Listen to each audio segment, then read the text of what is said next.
Well, pull up a chair and set a spell here at Tales from SYL Ranch Live, the vlogcast that reminds you to always know where your towel is. And I'm your host, Bill Stone. And today on Tales from SYL Ranch, we have the Fandi Masters' 80th anniversary review of Son of Frankenstein. So, to explain my show for new viewers and people who might not come in at the top of the hour and give you a little time to get in before I actually start the review, I do live reviews. Sometimes I do serious films and TV, sometimes I do schlock, and sometimes I do modern review films of a broad appeal, such as on Fridays I'm doing The Orville. Usually, however, I stick to a period from about 1900 to 1980, and that's because the period after that is pretty well documented. But there's a lot of science fiction and science fiction fandom that is not well documented from 1900 to 1980, and so part of the reason I do the show is to document it. I will take any and all questions, comments, and nasty remarks. You can tell me if I'm completely full of crap, or if I missed something, or if I just happen to be an amazingly hoopy frood. I do go into more depth than most reviewers. I don't just talk about whether I liked a movie or not. I go into the acting, the direction, the cinematography, some of the mechanics of making a film. And I can do this because a long time ago, in a galaxy far, far away, I was once an actor, and so I can speak with some authority. Not as much as a modern working actor, and I never ever want to give that impression, but with some authority. As they say, those who can do, and those who can't teach. Now, it is my firm belief that you need to set context for a film this old. I don't think you can neither watch nor review this film from a 2018 perspective. And as with most of the older films I review, I try to give you enough information so you can approach this as a viewer of that time. As with most of what I review, a lot has changed in 80 years, and if you don't know the historical context in which this film came out, you can't really judge it properly. But I am the Fandi Master, so I'm going to do it for you. I would mention that this context setting is something that I will only do once for any given period, so I won't clutter up the entire review with it in the future. I'll take it out as clips. But here we are doing the first one for this year, so I am going to set some context for you. Life in 1939. Well, we can get into some simple things like costs. The average cost of a new house would be about $3,800. If you translate that into modern 2019 dollars, that is roughly $67,000. So if it's a good house, you're probably doing better back then in terms of what you can buy for a house. Certainly you'd be doing much better if that was the cost on the coasts. Average wages were about $1,730, and today, if you translated that into modern dollars, would be about $31,000. If you compare this against the United States median income at this point, which is $32,000 to $33,000, that's not far off. The cost of a gallon of gas was 10 cents, which translated to 2019 dollars is $1.76. So clearly at that point, you would be doing better in terms of gas. The average cost for house rent was $28 per month. If you translate that to 2019 dollars, that's about $500. To rent a decent house, one that would have a family in it, which is what they're talking about here, obviously you can't do that with $500. A loaf of bread cost 8 cents, which today would translate to $1.49. A 1 pound hamburger meat would cost 14 cents. A pound of that, if you translated that into modern dollars, that's $2.47. Price of a new car was around $700, but translated into modern dollars, that would be about $12,000. So depending on what you get, kind of a wash.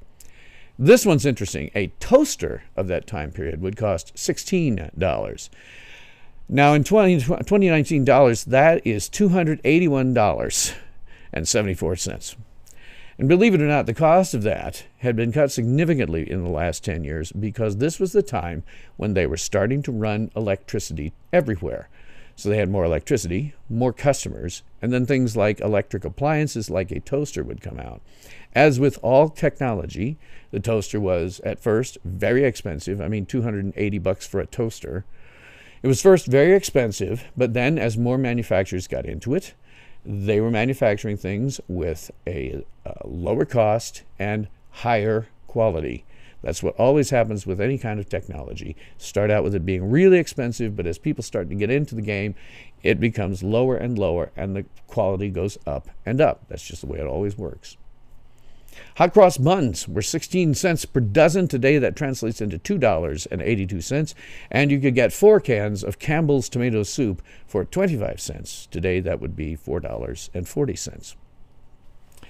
Now, there was the Great Depression, which was still underway in 1939.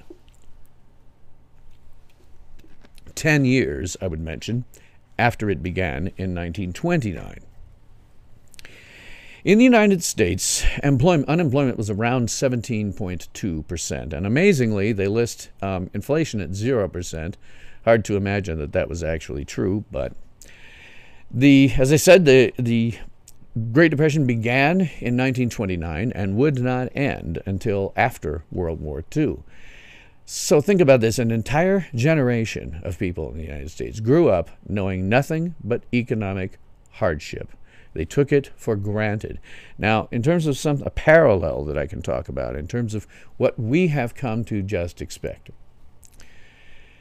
we have 96 million people in this country who are unemployed, but we do not count them as unemployed.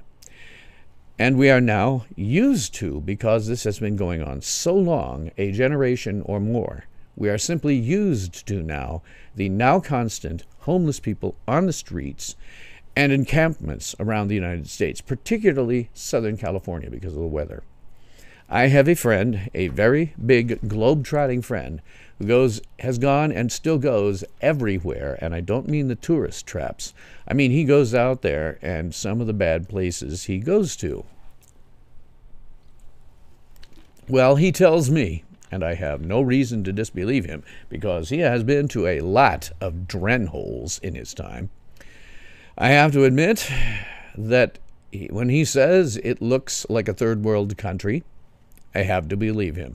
And we, having seen this for so long, and so many people who are out of work chronically, that we're used to it. We are just used to seeing the homeless encampments. President Roosevelt's New Deal and a lot of his other socialist programs probably extended the Great Depression by at least 5 years and perhaps 10, and their effects are still with us today. So, for example, in 1940, they started military spending. They took taxes and government deficit spending and began heavily investing in the military. They started drafting millions of young men that year, 1940, which was 1 year before the U.S. got into the war. By 1945, the end of the war, they had 17 million people in the armed forces, but that was still not enough to absorb all the unemployed. Now, during the war, taxes and deficit spending subsidized wages through cost-plus contracts. What a cost-plus contract was is that government contractors were paid in full for their costs, plus a certain percentage profit margin. Now, that meant that the more wages a person was paid, that would mean the expense would go up, and the company would then profit higher. And again, the taxes and deficit spending would cover these new costs plus a percentage. So as the percentage of people they got went up and their wages went up, their percentage of a profit went up. Using these cost-plus benefits in 1941 and 1943, industrial places hired thousands of unskilled workers and trained them, again, subsidized via taxes and government deficit spending. This taxpayer fleecing and deficit spending set the example for all taxpayer fleecing to come, and the government deficit spending set the example for generations continuing up to the present day. It is now so ingrained and so normal that only libertarians can even imagine a nation without it. And his policies extended the Great Depression for years. Roosevelt was not a good president. He was a socialist with communist leanings who made things far, far worse economically. And he drove the final nail into the coffin of the U.S. Constitution. Now, President Lincoln had pretty much killed it, but Roosevelt pounded the last nail into that coffin. Then President Johnson just completely buried the coffin, and every politician since has been doing nothing but simply pissing on the Constitution's grave. We have not had a constitutional republic since Roosevelt was elected, and this is evidenced by the 99.999999999% of things that the federal government does that are flatly unconstitutional by any sane reading of that document. In terms of events, oh man, big one here, Germany. On September 1st, Germany invaded Poland. At that point, France, Australia, and the UK, who are allies of Poland, declared war on Germany. And this was the start of World War I.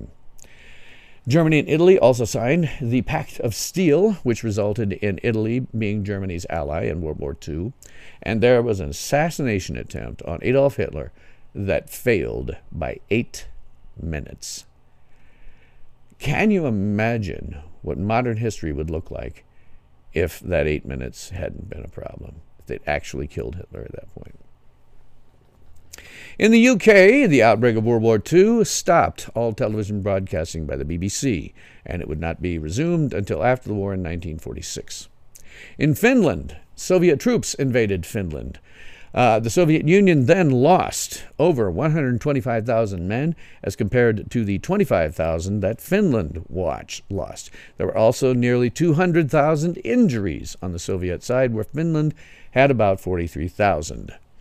This result made the West lose confidence in the USSR's military, and they were about to go to World War II with them. And it gave the Nazis in Germany confidence against its enemies as the Second World War began. They said, the Russians screwed the pooch. That's not so bad. We're going to have a good time at this.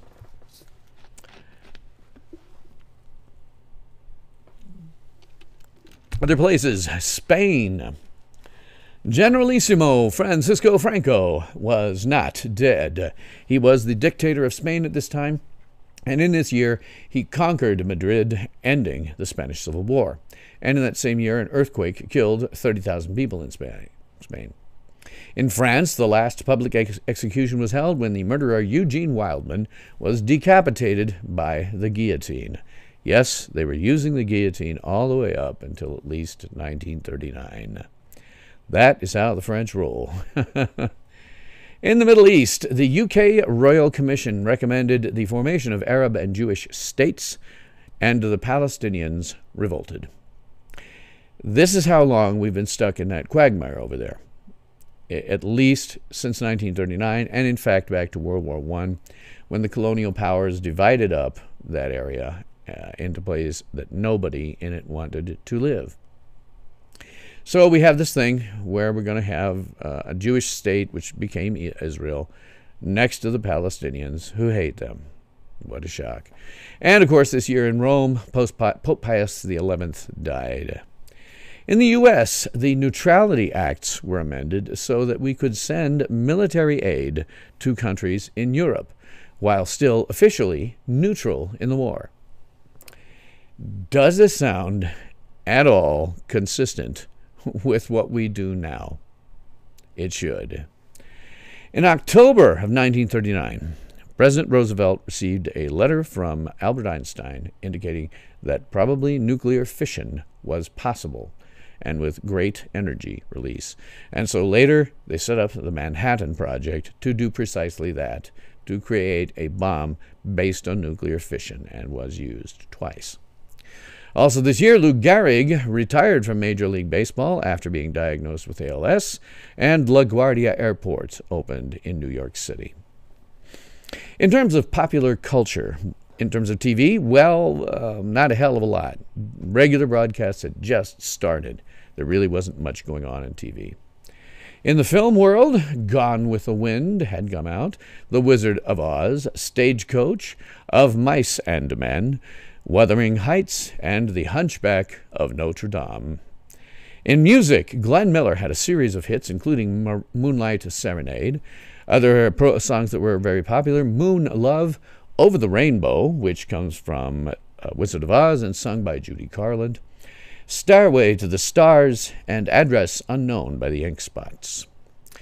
In other things in the U.S., the World's Fair opened in New York City, and the very first air-conditioned car went on show. That year, Hewlett-Packard was also formed, HP. Notable births in that period of time: John Cleese, Tina Turner, Marvin Gaye, Francis Ford Coppola, George Hamilton, the Ayatollah Khomeini, Lee Majors, and Lee Harvey Oswald. So, in terms of fashions, what you might find yourself wearing at that time, this is a pretty good example of that. This is where men are wearing suits. That was something that went through all the way through the 1960s, even some people into the early 1970s if you were conservative. Men always wore suits of a kind that you're seeing here. If you walk down the street, this is what you would see. Now, these guys are wearing something upscale that's brand new. The average person who had very little money because of the Depression had clothes that looked a little more worn than this. However, this is what you were expected to wear: a suit, tie, and a hat. The hat, in fact, was a holdover. It was something that was only for men. You didn't wear them as a child. You didn't wear them as a teenager. Wearing a hat was indicative that you were an adult. And this hat is largely a holdover, by the way, from the medieval period with knights and so forth, where they had, helmets. It slowly sort of turned back into a hat. And so the hat became symbolic of a number of things, one of which I'm going to talk about in a minute.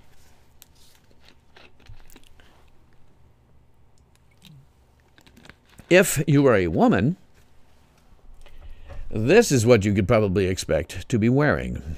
Let me check something real quick. I want to see what I've got. Okay, I'm good and public. All right. This is what you would see a woman wearing, this type of dress. Pretty straight, kind of conservative. Interesting thing about this dress is this is what was called a feed bag dress. This one's not really feed bag dresses. This is modeled, however, on that style. Women of that period, and way up until the 1970s, for that matter, and still some today as, sort of a niche thing. But back then, women made all the clothes. They made their dresses. They made, sewed up everything. What they would do is they would get a pattern. They'd buy a pattern or borrow it from someone, and then they would use that to make the dress. What they found, however, was, because they were so poor, was that you could take feed sacks, sacks that would be delivering feed grain, feed corn to animals. And when they're empty, washed out, you could use them as a dress. And so that's what happened. And that's why even the upscale dresses like you're seeing here, even those things were, pretty straight. You could see those being feed sack dresses. So one thing I'm going to mention is the date experience in 1939. If you were going on a date, here's how it would go. The man would show up at the woman's place of residence, whether it was a house or a boarding house, which they had quite a lot of.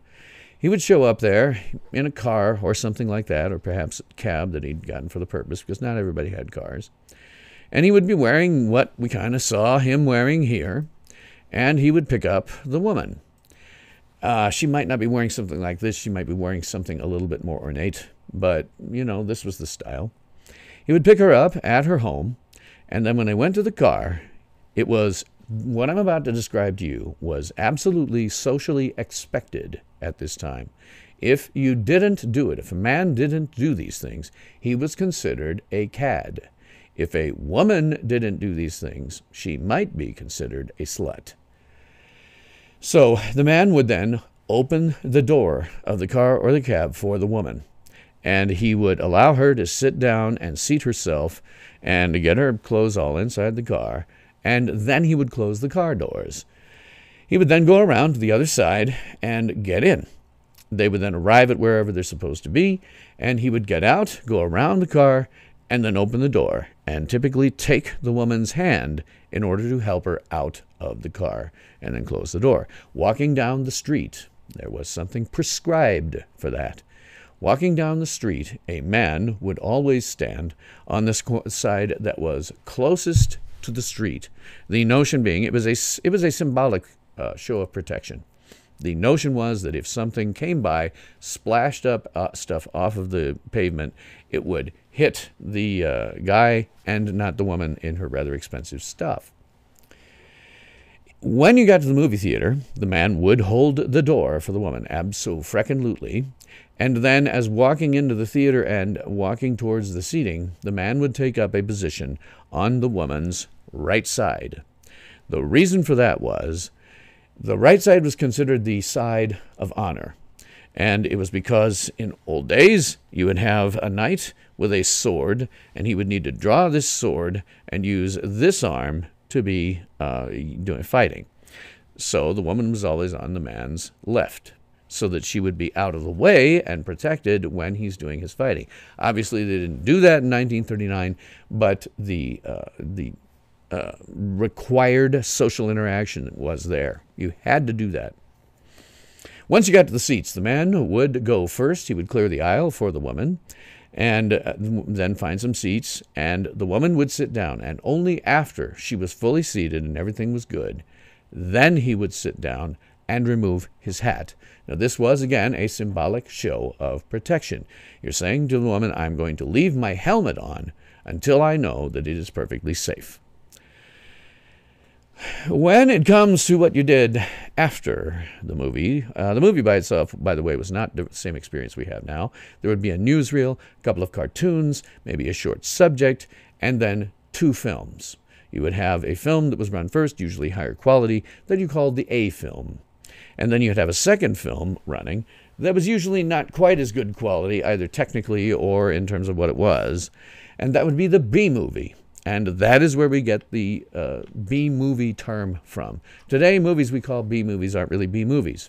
You know, technically speaking, a B-movie is just the second movie in the bunch. But that's where that comes from, B-movies. So that was life in that period. And again, after the movie's over and you're headed home, men, I must tell you, you weren't getting none. Women generally tended to be virgins until they were married. If they weren't, they got a reputation as a slut, and that's really all they did. They had a lot of sex. And being a slut was very shameful at the time, extremely shameful. It was not non-shameful to be a slut until the early 2000s. Before that time, a woman who was a slut was very looked down on by everyone. And in fact, at this period of time, if people knew that you were a slut, that meant that you would be spit on the streets by older women. Just the way it worked. You think slut shaming is bad now? Go back to 1939. That is life in that period. Now, I can also talk about fandom in that period. Fandom in that period. Well, if we talk about television, what was available in fandom for television, science fiction, fantasy, etc., there wasn't anything yet because regular TV broadcast had just started. In film, well, we had, among others, Buck Rogers, the very first Buck Rogers serial starring Buster Crabbe, The Son of Frankenstein, The Return of Dr. X, The Wizard of Oz, and The Phantom Creeps, which is, oddly enough, a serial starring the late, great Bela Lugosi, and The Man They Could Not Kill. And those were some of the science fiction movies that came out. I do have, I think, all of them scheduled for reviews as the year goes on. Then there was radio. Radio had started to come into its own at this time. It wasn't completely there yet in terms of what it would be by the early 1940s and then stay that way all the way until the 1950s and even into the 1960s, some of them. So Buck Rogers was really the only thing on radio that existed. I would note that the year before, The Shadow had its last season on radio. If you don't know, The Shadow is that one that always starts with a voiceover. Who knows what evil lurks in the hearts of men? The shadow knows. So that was that one. Big show would have made my list here had it not stopped the year before. Then we get into literature. Hey, Captain Jesse, how are you doing tonight? Then we get into literature. This was the beginning of what is usually called the golden age of science fiction. It was where began the careers of people whose names we still know today as giants in their field. It's cold outside. I'm not even sure what it is around here. 41 degrees. It's not bad. It's kind of warm for January, but hey, I ain't looking no gift horse in the mouth. You know what I'm saying? So these giants, some of the names, not all of them, but some of the names that would start to come out of this period. Robert A. Heinlein, Isaac Asimov, A.E. Van Vogt, E.E. Doc Smith, we just call him Doc Smith, Frederick Pohl, and Ted Sturgeon, among many others. I have to talk specifically about Astounding Stories magazine. This was the most influential science fiction magazine of all time. In fact, much of modern science fiction, films and TV, owe everything to Astounding Stories.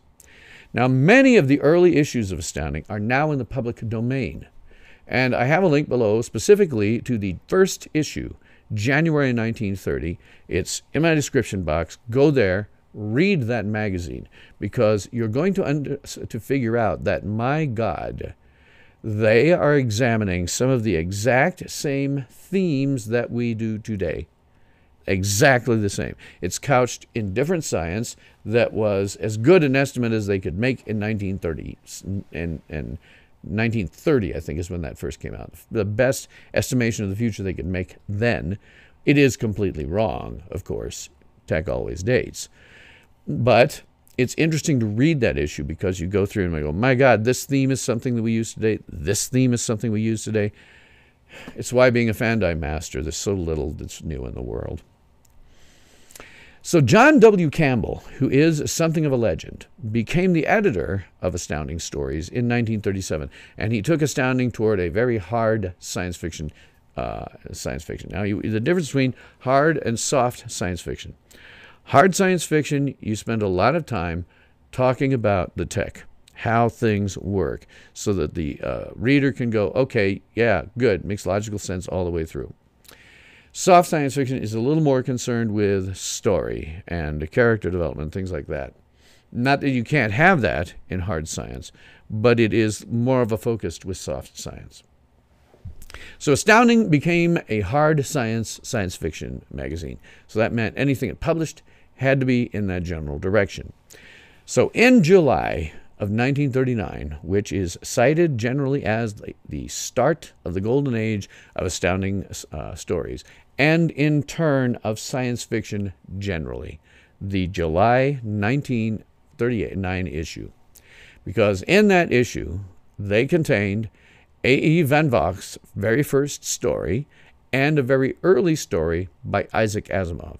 In the August 1939 issue of Astounding, they printed Robert Heinlein's very first story, and he would go on to write a lot of stuff for them. In September of 1939, I mean, it's July, August, September, and in September of 1939, Theodore Sturgeon's first story appeared in Astounding Stories. So we are getting into the literary science fiction giants at this point. H.G. Wells wrote his last novel, The Holy Terror, this year. He obviously had written a lot of novels, probably most famous for The War of the Worlds, but he did others, and his last one was released this year. One of the funny ones that you're going to see go past on my slideshow is one called Kapitan Nemo. Now, this was a Czechoslovakian science fiction novel written by J.M. Troska. It was a sequel to Jules Verne's 20,000 Leagues Under the Sea. But it wasn't written by Verne, and I'm sure he wouldn't have been that thrilled with it. I'm sure he wasn't thrilled with it. But they did that sometimes. They did that sometimes where authors would make basically sort of an unauthorized sequel to something that somebody else had did. And if you really want to see this at work, there is a really horrible sequel to War of the Worlds by H.G. Wells. It is called Edison's Conquest of Mars. It is about an Earth counterattack of Mars that is led by Thomas Edison. And there are other big names in that book as well. It is on Project Gutenberg. I don't have a link for it. Just search for it for yourself. Edison's Conquest of Mars, and you will find it. It is terrible. All right. Other things that were going on in there, characters that were coming around. The Avenger, who was kind of a knockoff of the Shadow, but he was in his own magazine. Batman was first released this year, was first published in Detective Comics number 27 in May of 1939, slightly less than a year after Superman had first been printed in June of 1938. There was also in science fiction the Lensman series. Now, this was a series written by Doc Smith, and he had begun it in 1934 in Amazing Stories. However, one of them that was going to become a novel, Gray Lensman, was published in Astounding from 1939 to January 1940. It would not be actually, this is an extremely influential series. The Lensman series is extremely influential. Once you know the Lensman series, you will never look at Green Lantern and the Green Lantern Corps the same ever. They practically stole the concept. Edgar Rice Burroughs was very, very active at this time, very prolific author, wrote a lot of adventure stories with some science fiction thrown in from time to time.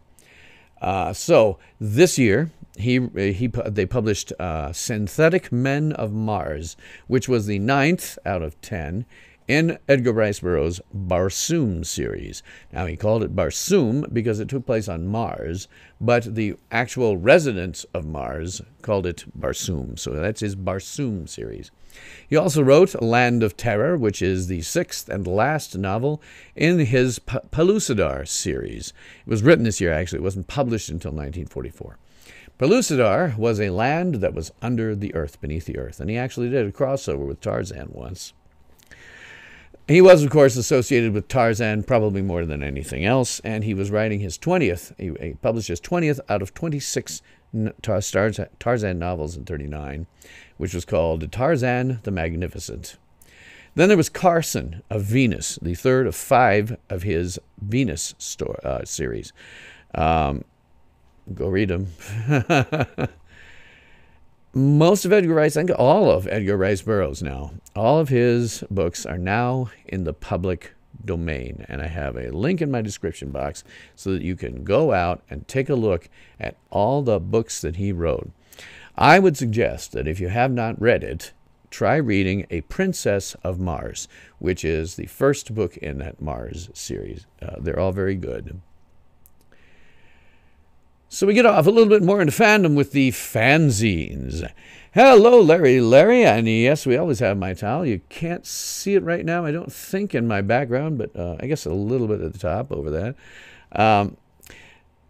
Speaking of fanzines, okay. Fans did exactly the same thing back then as they do now. The technology was very different. What they could do was limited, and subject matter to some extent was limited. However, they did write fan fiction.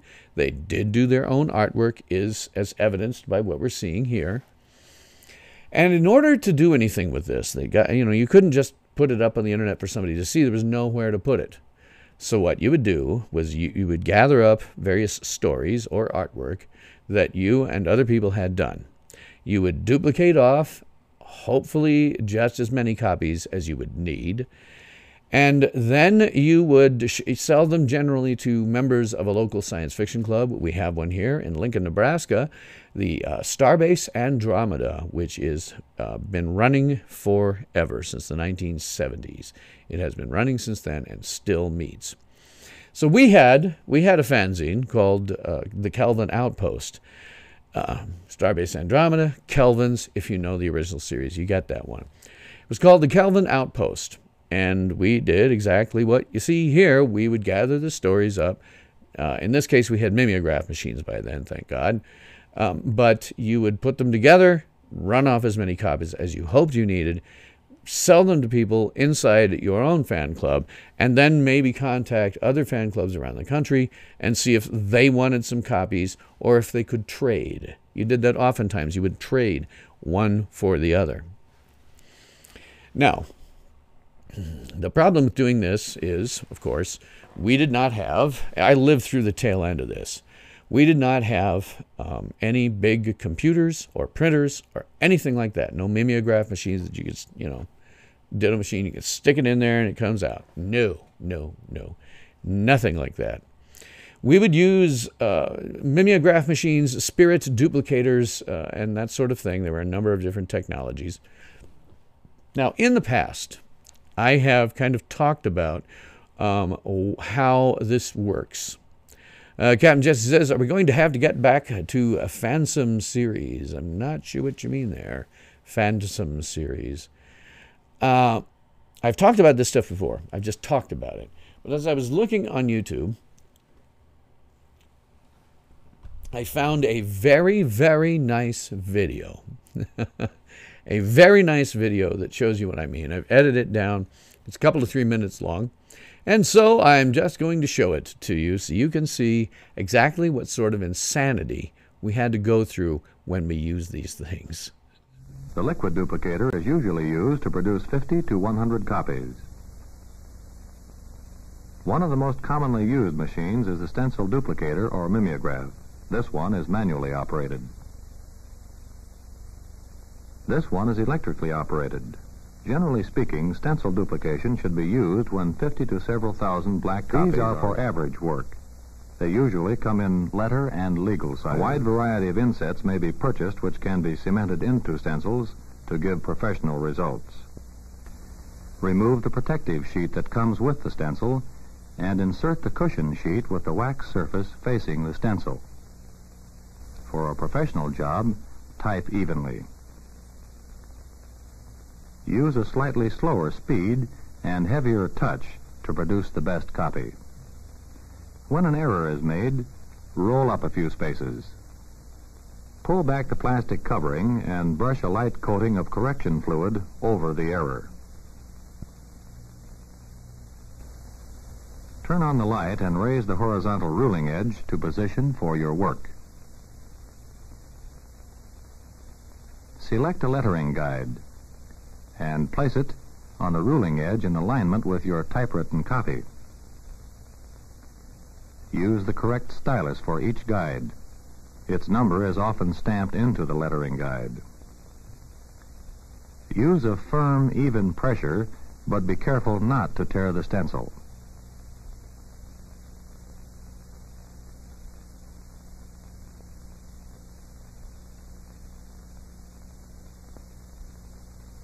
When you want to mimeograph drawings or other artwork, tape your copy to the mimeoscope in the position you'll want it to appear on the paper. Put the writing plate over the copy and under the stencil surface.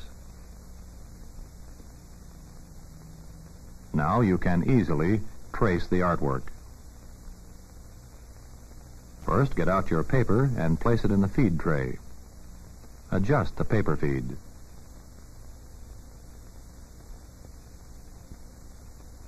Set the counter for the number of copies you want to make.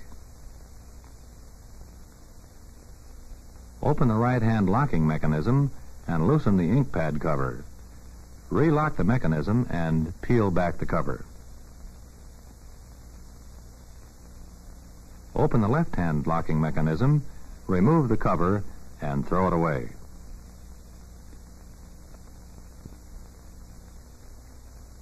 Insert the stencil face down. Lock the top end into place. Keeping a firm pressure on the stencil and backing sheet, rotate the drum so that the stencil goes on smoothly and evenly. Tear off the backing sheet and throw it away. Run one copy and examine it carefully. There are many adjustments that can be made so that your work will appear at its best. The paper may be adjusted laterally, diagonally, or raised or lowered on the page.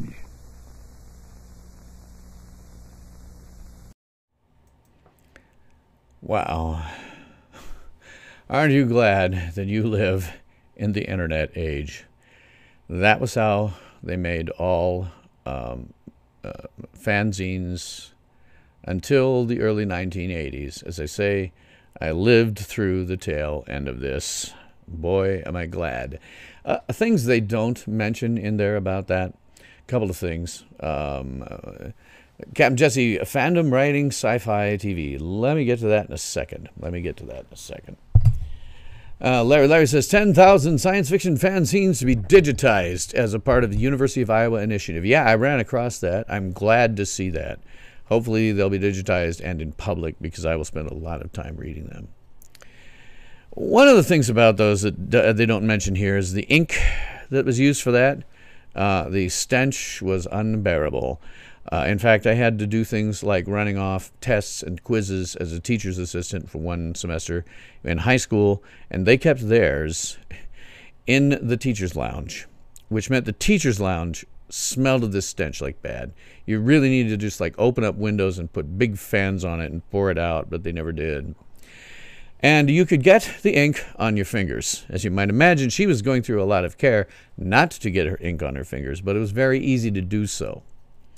One of the things about that is they were using black ink in that industrial that I showed you. However, one other color that they used was kind of a purple ink, right? So you'd make the copies and then come out kind of purplish. Did that all the time in high school. That led to some interesting things among fans. In the 1920s, the New York Futurians, who were the premier science fiction fan club of all time, had come up with a fictional god of science fiction.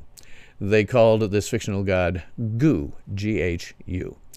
Now, Goo's holy colors were purple. And so this led to some fanish oaths that I still sometimes use today when I don't want to use the word God, because that will cause some people to become upset. Some people are offended when you use the word God as an oath. So sometimes I will use Goo, and some of the oaths that came out of that period were, by Goo's holy purple fingers, and by Goo's holy purple robes. Sometimes you'll hear me say that, maybe Great Goo as opposed to something else. Again, if I'm trying to do something where I'm trying explicitly not to, tick off anyone of faith. Larry says good ventilation was a must, and you got blue fingers. Yes, and that's what led to all of that stuff. Captain Jess says Starfleet Studios is totally separated themselves from Star Trek CBS name. Yeah, I don't think we're going to see much in the way of fan films anymore. I think the heyday of that ended in 2016 because of those rules. I mean, you may be separated from them, but you are still subject to their rules. I think if fan writers, really good ones, were picked up, some of their stories were picked up by other science fiction and adapted, turned it into an episode of the Orville or something like that, the good ones could be very, very good indeed. And a lot of times the fanfic, even if it's not written well, delves into ideas and situations that we have not seen before and would be interesting to have on an actual science fiction television program. Copying blueprints, Larry says, smelled awful too. Yeah, any use of that ink, the stench was unbearable. You really needed a fair amount of ventilation. And I was always amazed. I'd go down to the teacher's lounge. I mean, this is where the teachers hang out when they don't have a class, right? And it smelled like hell, I'd also mention that the use of goo, when I talk about goo, has led me early on in my life to use fictional curse words whenever possible. When I say frack, it's because for most of my life, that is how, since 1978, that is what I've substituted for fuck. I substitute frack for fuck.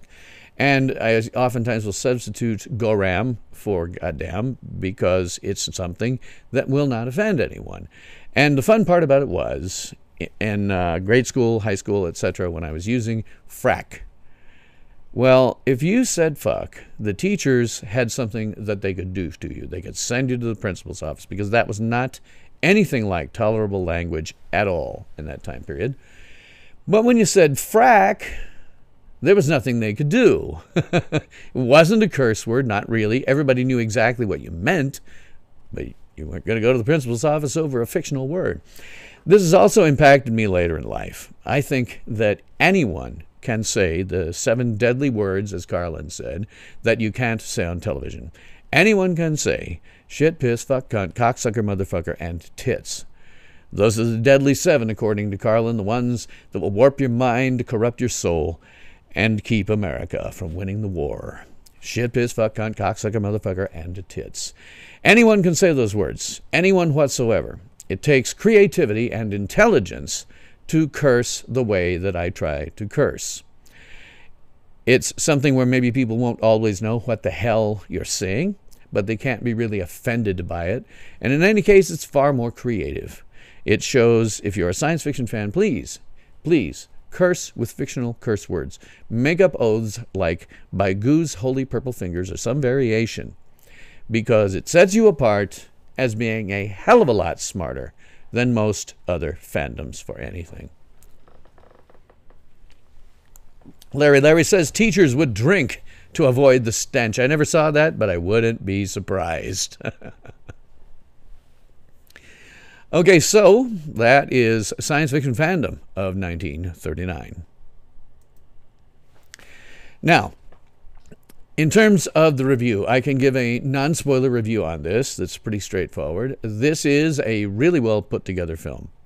The direction and cinematography and production design are really good, and I'm going to talk about that specifically. The music is nicely big and appropriate. It isn't being small. And the acting is what you would expect of this caliber of actor, because they had some really good actors. Were it not for the technical aspects of the film being done so well, where they're basically world building, where they are mood setting, if that wasn't there, if somebody lesser had been doing this, you might be kind of bored by this story, because not a lot really happens. There is far more world building and mood setting in this one that makes it work very much. It is a film that's less about plot, more about mood setting, world building, and again, this does this really, really well, and that's one of the reasons it's a very good movie. All that said, I guess I'll issue myself a... Spoiler alert. Spoiler alert.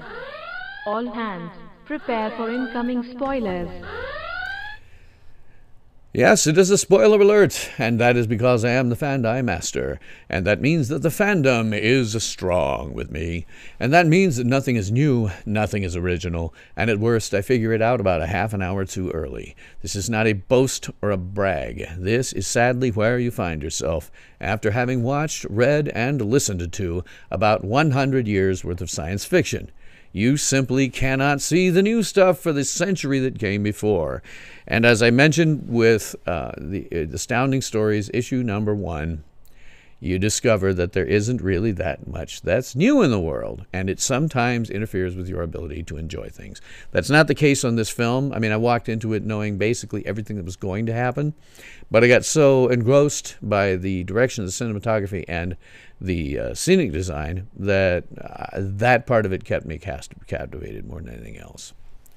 Larry says, outside of big CDs, pulp, sci-fi magazines, and comic books were where fans could get their fix. Yeah, and there were a lot of them.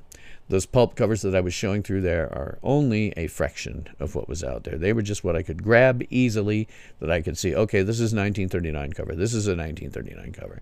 All kinds of the books out there, and like you see, the pulps, that was where they got their fix, yeah.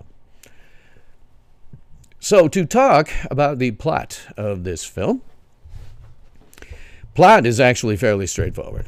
Baron Wolf von Frankenstein, son of Henry Frankenstein, relocates his wife Elsa and their young son Peter to the family castle. Wolf wants to redeem his father's reputation, but finds that such a feat will be harder than he thought after he encounters hostility from the villagers who resent him for the destruction his father's monster wreaked many years ago. Now, aside from his family, Wolf's only real friend is a local policeman, Inspector Krogh, who has an artificial arm, his real arm, having been, quote, ripped out by the roots in an encounter with the monster as a child. I would mention that I watched the first movie. I'd have to see the second one to see if this ever happened, but I don't recall anybody that actually happening to it, a kid. But while investigating his father's castle, Wolf meets Igor, who is a demented blacksmith who has survived a hanging for grave robbing. And since he was survived and they pronounced him dead, they now cannot pull him back and try to do it again. They have to wait around for him to do something illegal, which he doesn't do. Larry says, Karlov, Lugosi, Rathbone, a great trilogy. Oh, yes, yeah. The acting on here is certainly up to par with what you would expect from those three actors. Absolutely. So Wolf finds the monster's comatose body in the crypt where his father and grandfather are buried, with his father's sarcophagus bearing the phrase Heinrich von Frankenstein, maker of monsters, written in chalk. Wolf decides to revive the monster to prove that his father was right and to restore honor to his family. So he uses the torch down there in the crypt and scratches out the word monsters on the casket and then uses it to write in men. So it reads maker of men. When the monster is revived, it only responds to Igor's command and commits a series of murders, all of which where the victims were jurors at Igor's trial. Wolf discovers this and confronts Igor, shooting him and apparently killing him. The monster then abducts Wolf's son as revenge, but cannot bring himself to kill the child. Krogh and Wolf pursue the monster to the laboratory, where a struggle ensues, during which the monster tears off Krogh's false arm, thank goodness. And then Wolf swings on a rope and knocks the monster into a molten pit of sulfur that is under the laboratory, thus saving his son and apparently killing the monster. Of course, he came back, so apparently that wasn't the case. It's always the same. End of these Frankenstein movies, it looks like you're going to have the monster dead and he comes back at another one.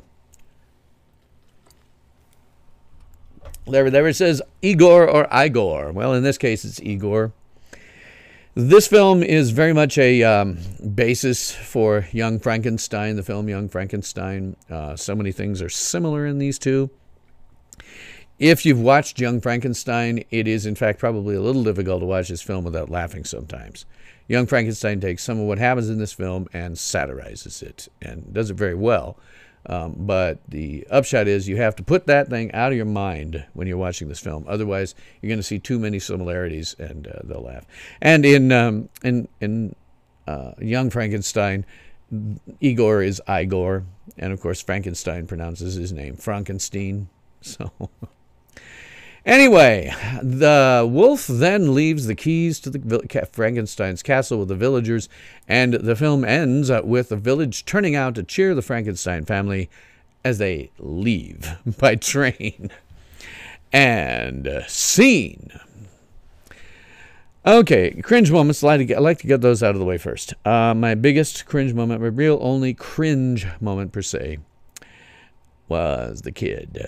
And I will talk about that when I get to the kid's performance. There were some great moments, not so much script-based, but again, the direction, the cinematography, the production design, they were all great. I don't think that's necessarily part of the writing. I don't know, I'd have to see a script and see if he put some of this stuff in here. I kind of doubt it. But it still works very, very well with this script.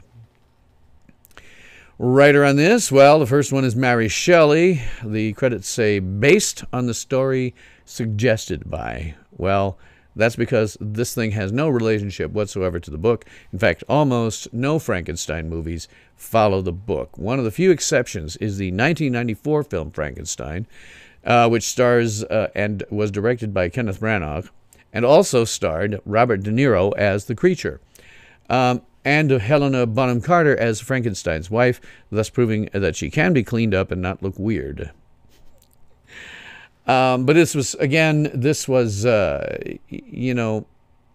one of the few ones, the 1994 one is one of the few ones that actually follows the book.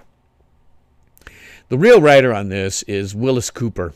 His IMDb He was lived 1899 to 1955, 56 fracking years old. And his IMDb, oddly enough, goes 1937 to 2009. Now, his real IMDb is actually 1937 to 1951, with a very large gap between 1939 and 1949, in which he worked largely in radio in a radio series called Lights Out, which was a horror anthology series. And he also worked on the TV version when it jumped over, because sometimes radio shows did that. They said, this is a really good show, let's put it over on TV. Sometimes it worked, like Dragnet, like Gunsmoke, and sometimes it didn't. Larry says, maybe the camera missed the scene where the arm was ripped off, or a mad Wookiee did it. Yeah, well, it's just a plot device here. And again, I did not see any indication that there was a kid who got his arm ripped off in previous movies. So it happened off screen, I guess. Anyway, he does have a couple of posthumous credits, which is why he's got this 2009 thing. 1966, they were using Son of Frankenstein archival footage for something. And then in 2009, the show Quiet Please, The Evening and the Morning was produced as a radio play. Apparently he wrote that at some point, and it was produced as a radio play long after he was dead. He has 11 writer credits, 3 for a series of Mr. Moto movies, which were very popular, 3 producer credits, and 2 director credits with no awards. His writing here is fine. Is fine. I would say it's fine. This story does not have a ton happening in it, but it is all that cinematography and directing and production design that makes the movie much better. It sets moods. It builds the world. It is that stuff. I would just have to see a copy of the script to see if any of that was his idea, but I kind of doubt it. I suspect that was more on the production designer and the director. So, characters, these great actors we've got. Basil Rathbone as Baron Wolf von Frankenstein. Now, his IMDb runs 1921 to 1968 with 126 acting credits, one of them posthumous, and also numerous radio programs that are not credited here. Now, he had 126 credits. Always wanted out, mostly for new viewers. Older ones have heard it a million times before. This makes him a worker. This is a guy who actually was sustaining himself, supporting himself, and making a lot of money at it, acting. Most actors, there are thousands of them out there, will never find an acting gig at all that's of any size. Maybe they'll do some theater, but they will never, ever get this kind of success. There are thousands of them out there, and they wait tables and they do other types of menial labor in order to support themselves. So he's a worker. Always like to point those out. In fact, everybody in this film is a worker, and a couple of them set new show records for being huge workers. Larry asks, part of the Universal Studio Monster Universe, this movie. Yeah, anything that Universal did would conceivably be part of its own shared universe, because they did do crossovers from time to time. When the steam had run out and nobody really wanted to become a single movie anymore, they would move into crossover movies. It wasn't intentional. It's not like today. They would move into crossover movies where they'd get 2 characters and hope that the audience would pay for that. It's why they have both Lugosi and Karloff in this one. Lugosi was famous for Dracula, which is going to figure into something on the production side that I'm going to talk about. And, of course, Boris Karloff had been playing the monster in the previous 2 films, and so it made sense for him to be back. And it was important because of something I'm going to talk about with respect to the studio when I get to the production. But are they part of the same universe? Yeah, but just solely because they got desperate and started doing crossover movies. It's not like today. It's not like Avengers where you kind of lead up to it. This crossover movie was just, okay, nobody's paying for this anymore. Nobody's paying for that. Let's put them together and see if we can get it.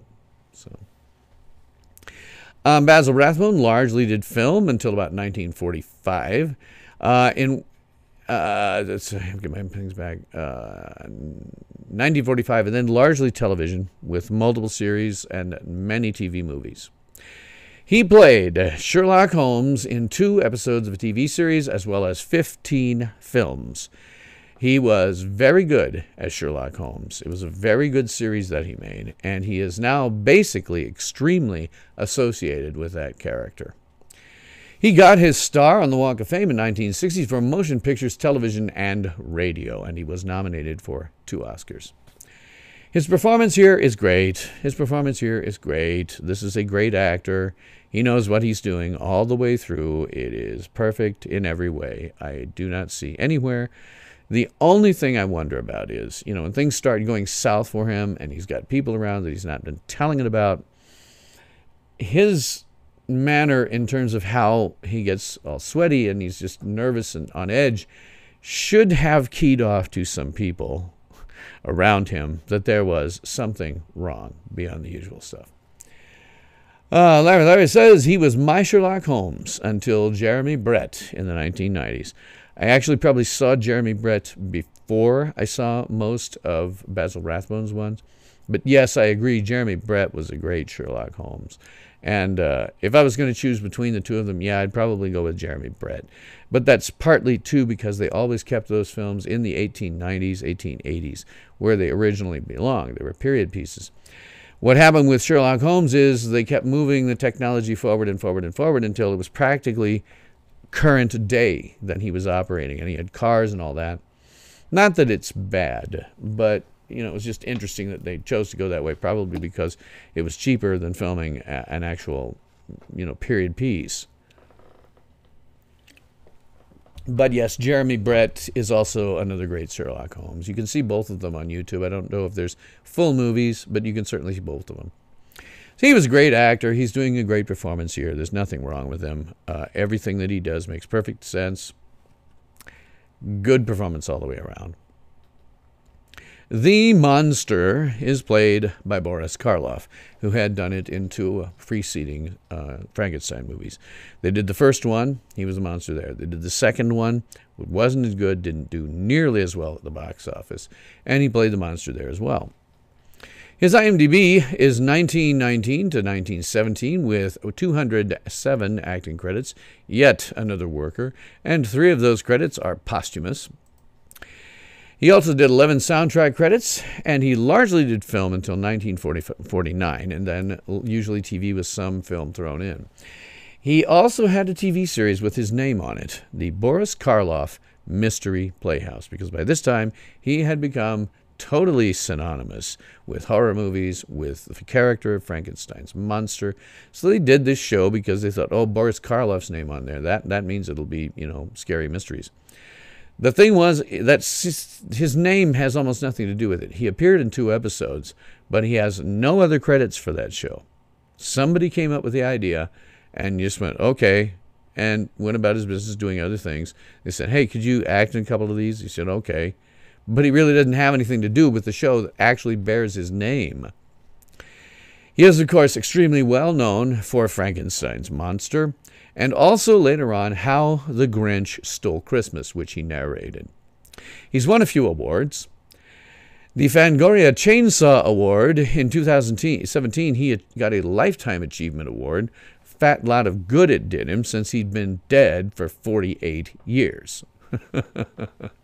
He got a Grammy in 1968, Best Recording for Children, for How the Grinch Stole Christmas. And he got a star on the Walk of Fame in 1960 for motion pictures and television. His performance here is really very good. I mean, the monster kind of lumbers around, but there is a scene when he's looking at himself in the mirror and kind of realizing this is what I look like, brings Frankenstein over as a comparison. Is just like, But what he's doing with his body language there totally sells it. He's doing different things with his body language. You can kind of understand his state of mind and what he sometimes is asking for. So very, very good performance, I thought, from him. Much better than some of the stuff we'd seen previously, I think. And he does have let me throw up here, Boris Karloff. He does have a very tenuous 6 degrees of Star Trek, because he was in an episode of The Wild Wild West, and Robert Conrad, who started that show, was considered for Kirk in Star Trek, the original series. Very tenuous connection. As Igor Boris Karloff, sorry, not Bela Lugosi, duh. His IMDb goes 1917 to 1956, the year he died. He was working right up until the end. 116 acting credits, yet another worker. At least towards most of his career. At the tail end, it kind of went south. He did almost exclusively film, and after he did Dracula in 1931, he became absolutely synonymous with horror. He was, in fact, very typecast and did almost nothing but horror after 1931. Larry says The Hound of the Baskervilles and The Adventures of Sherlock Holmes stayed in the 1880s and were considered the best films of Sherlock Holmes with Rathbone. Yeah. I have actually seen a BBC production of The Hound of the Baskervilles after he left Doctor Who, starring Tom Baker. And it's not bad. It's actually pretty good. Tom Baker is good as Holmes. Not as good as some of the other people, but he's good. I think that one's here on YouTube. Look for Hound of the Baskervilles and Tom Baker. You'll probably find it. I think if I remember right, it's in multiple parts that I have pulled down and put back together using my program. I always like to shout these out. Using my program, OpenShot Video Editor. That's what I do when I do video editing. Bela Lugosi was a Hungarian actor. Some of his first film work is Hungarian. And he emigrated to the United States. And in World War II, he was an infantry lieutenant who was wounded 3 times. Now, he was also a distinguished stage actor, did a lot of stage. However, as many people know, he had a drug problem. He was addicted to morphine, and he never kicked it. Later in his career, people wouldn't hire him because they considered him a risk because he was somebody who was addicted to morphine. So he later then fell in with Ed Wood for a while and did some Ed Wood movies. The one I remember really bad is he played the scientist, I guess, in Ed Wood's movie Glenn or Glenda, which is Ed's sort of semi-autobiographical documentary account of his own transvestism. It is a horrible film, but then what of Ed Wood's was not a horrible film? And Bela Lugosi got his star on the Walk of Fame in 1964, Motion Pictures. His performance here is very good. He's Hungarian. He always had the accent, and that works pretty well with this character. And he's got some good moments. He's got some good lines. Interesting thing about because you have to wonder, man, the guy was hung. His neck actually broke. He was pronounced dead, but he was alive. And he has this thing on his neck that's like hard as rock. He pounds it at several points. And you have to wonder, how did that work? How did that work that he survived a hanging? But it's okay. You kind of get over it because his performance is good. He's the one that can control the monster. It's Bela Lugosi. At this point in his career, you couldn't go too bad. You'd have to cast him in something where his Hungarian accent worked, but he gave a great performance anywhere he did. Is his acting from the big theatrical school? Yes, very much so. His acting is a holdover from declamatory acting, which I've sort of talked about before and other things, and I will talk about more when I get back to some of the really older films than this. This was coming out of that, was moving away from it. Declamatory acting is where you had basically prescribed poses that you were supposed to hit when you had certain types of emotions. And it was large and grand gestures, and if you felt bad, you might go like this. That was a style that was popular for hundreds of years. It was popular in Shakespeare's time. It only changed when we got movies, because that starts to look bad on a movie. Not too long after this, Konstantin Stanislavski would perfect or create the Stanislavski method acting, and this was picked up by most actors everywhere. And it is a far more realistic way to do a portrayal. This was a little pre that. I doubt he had ever heard about it, and doubt he would ever bother with it when it started in the U.S. But yeah, he's some of that left over. He's some of that left over where He's hunched over but still doing semi-grand things and talking in a grand way, which is all from declamatory acting. Yep, Larry says, then came Brando. Yeah, Brando was one of the biggest proponents of method acting and changed a lot of stuff. Captain Jesse says, kind of like the first Garth of Iser, big posture acting. Yes. In his case, he was insane, so it worked. And when they get, him set up, he's a lot more low-key. But yes, it's very big, it's very grand. But at the time, that's what everybody, when he first started out, that's what everybody expected, both in film and in stage, particularly in stage. But we were starting to get more subdued, more realistic portrayals, as you can see in Basil Rathbone's portrayal. He's much more direct and low-key, more genuineness about that character. So I do like his performance. He's really good here. What his style and his accent all works here. So I like the performance.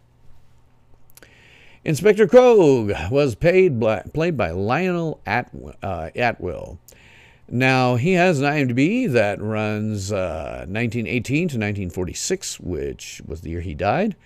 And he has 77 acting credits in which he did exclusively film, and also a very accomplished stage actor who has won no awards. His performance here is good. Again, it's something where if you've watched Young Frankenstein, you probably can't watch this without laughing a little. But take yourself back in time. No Young Frankenstein. A couple of serious Frankenstein movies before this, one of which was great, the other which, not so much, didn't do well at the box office, and then this one, which is another good movie. In terms of his performance, I find it fine. The thing about it is he's constantly moving this wooden arm around, and that's something that you saw in Young Frankenstein, and it looks funny. Now you laugh at it. But if you consider at the time period what was available for a prosthetic limb, that actually made some level of sense. So, but his performance is otherwise fine. He's sympathetic to Frankenstein and his family, and then helps out in the end when you have to go find the monster and kill it. And he's a voice of reason when it comes to like the town council when they're having meetings. So it's a pretty good deal. He does a good one. Larry says Rathbone played villains in other, very good in other films. Oh yeah, Rathbone was just a good actor. All of these guys were just good actors, and you could drop Rathbone into anything and he'd be fine. He's one of those guys that just got it from day one.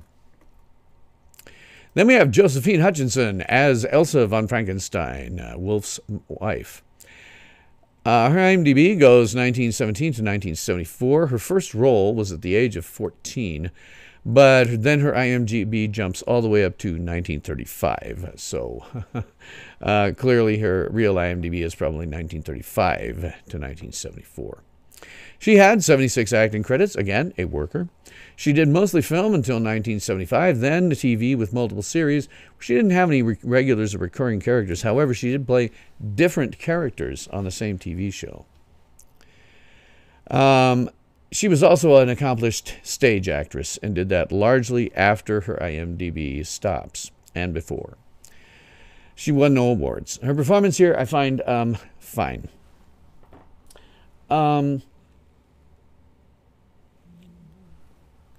She's doing an accent here that you hear a lot of actresses in this time period use. It is an artificial accent that does not exist.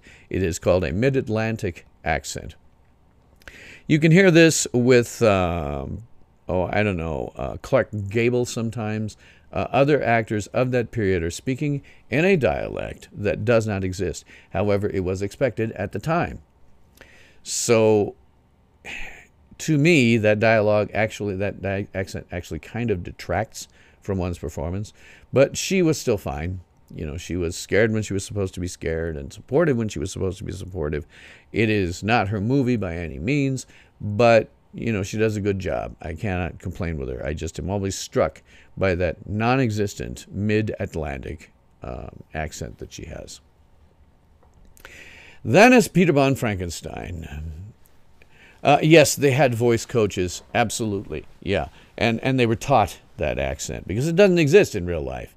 If you're going to speak in that accent, and I don't know enough about it to be able to speak it, I've just heard it a million times. Yeah, you'd have to be trained because it's not a real dialect. It's a little bit like where General American falls today, which is what I try to speak in. It is close enough to my own native accent that I slip out of it from time to time. But I do try to speak in General American, which is also a non-existent dialect. It does not exist in real life. It's the dialect that you see on the news. Everybody on every news channel always uses General American.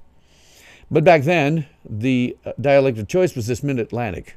So you would hear people doing Mid-Atlantic. And you can hear it on radio. You can hear it in news broadcasts of the time. A lot of this Mid-Atlantic and non-existent dialect was used by them. So Donnie Donegan, sorry, he is still with us, which is why I could get a picture of him that's fairly recent. His IMDb is 1938 to 1942 with 7 acting credits, including, by the way, his last role was the voice of young Bambi in Bambi. Son of Frankenstein was his second role. He is, to me, a classic child actor who aged out. Fortunately, it happened at a time before they basically had these kids in the limelight for several years with nothing but hangers-on and people currying favor and no real friends. And so you're in the middle of all this, everybody's telling you how great you are, and then suddenly gone. Nobody left there at all. They wanted your money, and once that wasn't there, they were gone. Fortunately, in his case, I think it was early enough in films that he aged out and kept his sanity. So he also won no awards. His performance, you have to forgive some of it. He is a child actor. As a child actor, he does what is necessary. Sometimes I found it not really great. But what do you do? I don't know how old the kid was. Pretty young. And he did exemplify some of what you would see in children of that time. How he spoke, how he dressed, the hair he had, that curly hair. That's stuff that you would see on kids of that era. I guess I'm going to have to forgive his performance just because he's a kid. But if you look at it as a performance, it's okay. It's just not that great. Jackie Cooper did well from kid actor to adult actor and director. Yeah, I talked about that when I did the Superman, the movie review. There was a guy who transitioned out of aging out of being a child actor and then doing other things like directing and producing so that he could keep his face in front of people. And so after a while, he started being cast for older parts. One of the few child actors who can do that. Most of them are just done. Most of them are just done. And usually lose some level of their sanity in the process.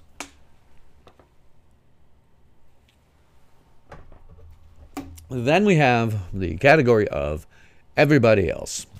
There's a fair amount of everybody else in here. You get villagers. In fact, there's one scene with just a ton of them. The ones with the lines do okay. Some of the villagers come off a little stilted. I'm not sure where they got these guys, but they come off a little stilted. But it doesn't matter. They're really just there making objections about things and talking, giving a little exposition. They're also, that's really what they're for. There be a crowd to have some exposition, during which some of them seemed a little forced, but hey, can't really talk about the everybody else. There's just so many of them, and they really didn't do a lot. So, in terms of the production, well, the producer and director on this is Roland V. Lee. Now, his IMDb is 1917 to 1945 with 58 director credits, 14 writer credits, 12 producer credits, and 12 acting credits. And he got his star on the Walk of Fame in 1960 for motion pictures. In terms of the production aspects of this, things to think about. The budget on this film was $420,000. Now, if you translated that into modern dollars, that is about $7.4 million. Less than you would see certainly on a modern motion picture today, but in reality, for what you're going to do, not a horrible budget as long as you use it wisely. The profit from this, I could not find profits for this film. However, it's weird because it's cited as single-handedly putting Universal back into profit. Universal had lost $2 million in 1936. 2019 dollars, that is $35 million that they lost. Yeah. And they also lost in 1937 $1 million, or today's money, about $17.5 million. They only made any money in 1938 because they did a re-release of Dracula, which of course was Bela Lugosi, and Frankenstein, which of course was Karloff, and they put them as a double feature, and that made it a ton of money. And because of that, they decided to do Son of Frankenstein and pull in the two stars from either film and put them in together, because they were hoping more people would go, and they did. This movie was very popular and is credited as single-handedly returning Universal Studios to profitability. If they hadn't had this movie, it's very possible that Universal Studios would not be around today.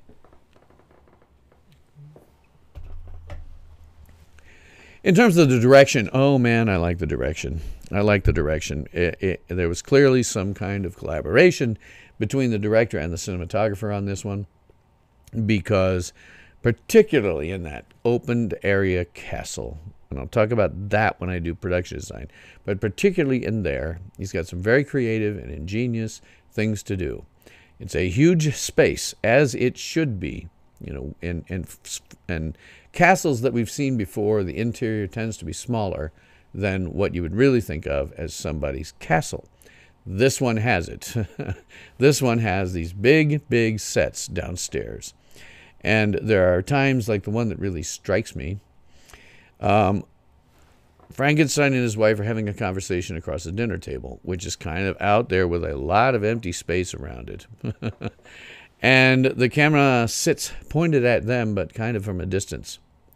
It's when his son comes in, and when we see that angle from a distance, it's really, really good, because it conveys that this must be a damned lonely place to live. It's huge. There's not much actually in it. It's a castle. Just amazing stuff. I really liked his direction. Cinematography was by George Robinson. His IMDb runs 1917 to 1965, despite the fact that he died in 1958. He does have 185 cinematographer credits, 13 acting credits, and 6 director credits. He did almost exclusively film, except he came out to television to do 25 episodes, I think that's all of them, of the Abbott and Costello Show. He won no awards. His cinematography here, I don't know how much to attribute to the cinematographer versus the director. However, man, were these lit really interestingly. That big hall that they come in to begin with. Seems like over the top to us today in terms of foreshadowing and stuff. But the fact that they had the shadows from the railing of the stairs up against the wall so big, it reminded you of bars of some kind. It was really very good. I liked that a lot. Other cinematography, in terms of what the director wanted, he obviously got all the shots. You could see what you were supposed to see. You knew what you were supposed to look at. The two bare minimums for a cinematographer. But I'm sure that his cinematography influenced the directing. It is just one of those deals where you go, somebody must have done, hey, I want to get this shot. Director of photography says, okay, all right, I can get that shot for you. What if we tweak it like this? What if we light it differently? What if we do this? And I don't know how much of that was going on. I wouldn't be surprised if there was a fair amount. But I do like his cinematography. And as Larry says, empty space, like Citizen Kane. Yeah, it's meant to convey these guys are totally alone, and probably will be. It's really good use of space, like you say. Yeah. The music on this puppy is by Frank Skinner. His IMDb is 1933 to 2000, despite the fact that he died in 1968. He's got 4 posthumous credits that are for stock music, so something he wrote before they're using. His real IMDb is basically 1933 to 1967, with 424 music department's credits, mostly for using his music as stock, 272 composer credits, and 27 soundtrack credits, almost exclusively film. And he was nominated for 5 Oscars. Didn't win, but was nominated. His music here I like. If you go back and you look at the video I uploaded, the original series Problem, and I talk about how the music is too understated on the Orville.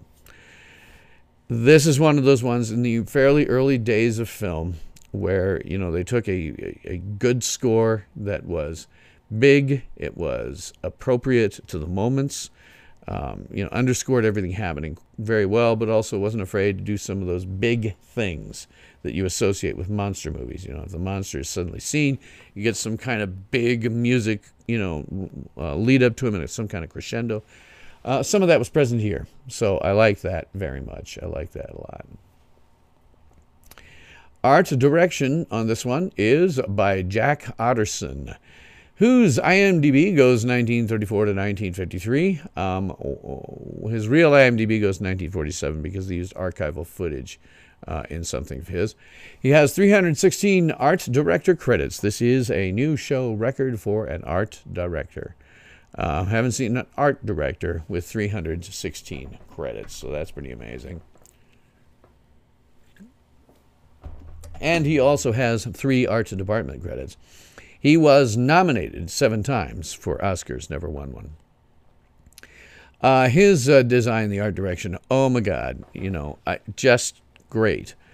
When we see, you know, the first shots when we see the castle, they do again the direction of cinematography here. They do a nice little dolly around, and it's very nice. It looks like an abandoned castle from the outside. And when the kids go by and they get scared of Igor and all that, it's very, very well done. Interior of the castle, other Frankenstein movies, and the one I've reviewed most recently was Hammer's Frankenstein. And that one, the interior looked smaller than it ought to be. In this one, the interior certainly looks as big as an inside of a castle should be. Love that production design. Enjoyed very much the area in the lab where he brings the monster back to life.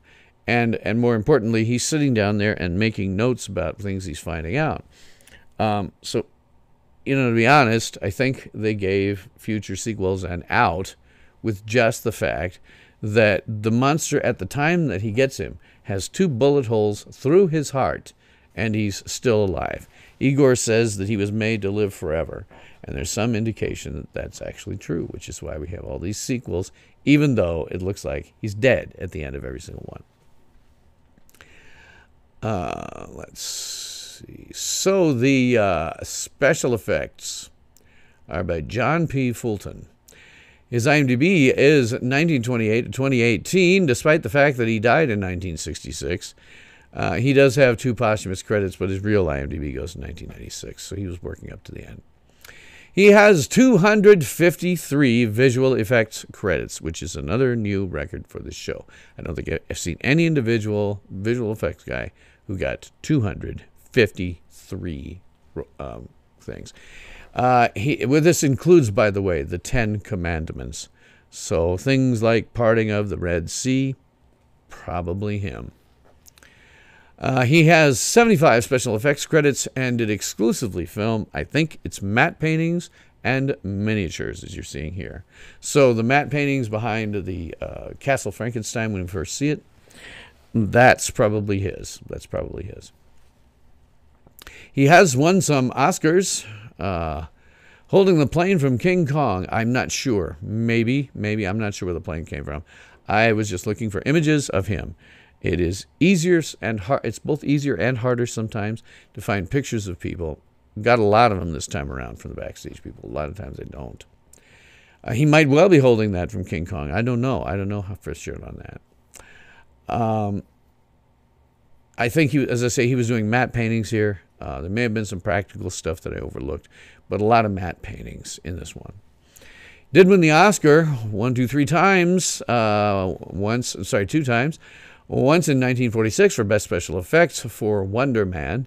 Then in 1957, Best Special Effects. I didn't get what that one was for. And he has 3 other Oscar nominations, including The Ten Commandments. His special effects here are fine.